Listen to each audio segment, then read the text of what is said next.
with Phil Redmond, and who was being just brilliantly creative then. It was proper improvising, and then they did use some stuff that we did in our audition process in the show.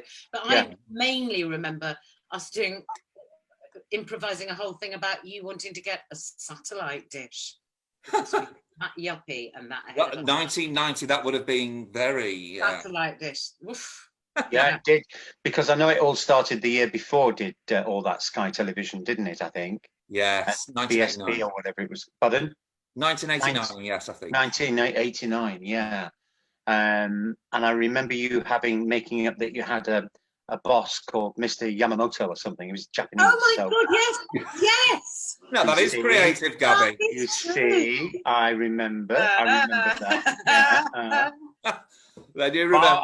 I was doing a play at the time, and I had to get back, and I couldn't get back, and I missed. I was very naughty because I went up secretly to audition. It's one of the few performances I've missed. But I got in the car, and I said, well, I might as well go back. I got in the car, and my car broke down. It wouldn't start. So I remember that, and then I ended up staying. So, but yes, he was very creative, because that was the start of the sort of the idea of the way that the Farnhams started in the show. You know, he was loosely based off Phil Redmond's previous career of a chartered surveyor. Oh no! And I think maybe Gabby had something to do with not that we were doing impressions, but maybe Alexis, his wife.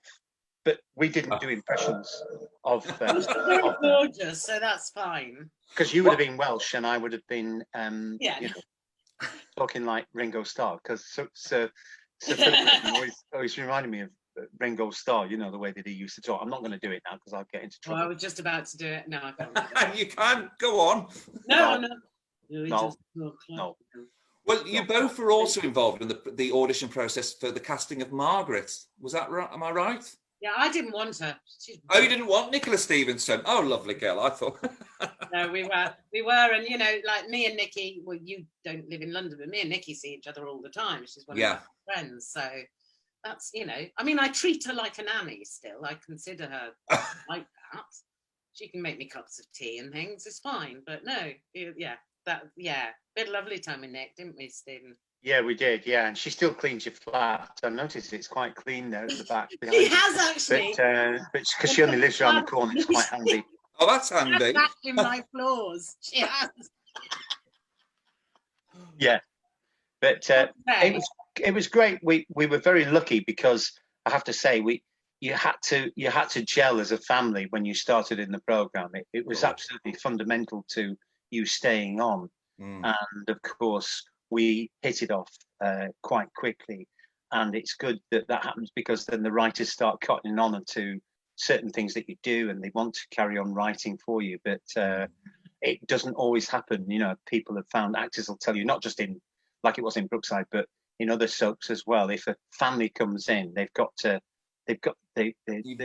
a while to warm to them first of all, isn't it? the clock is ticking right at the very beginning, really. Yeah. And so luckily, because we were involved in the auditions for my parents for Bing, and what was my mum called?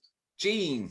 Oh, yeah, Jean. Yeah, Jean Crosby. I remember being in all reading with them in their auditions. Marcia Ashton and John. Yeah, of course, John Burgess, as we go on to it, was a very, very dear friend of ours. You know.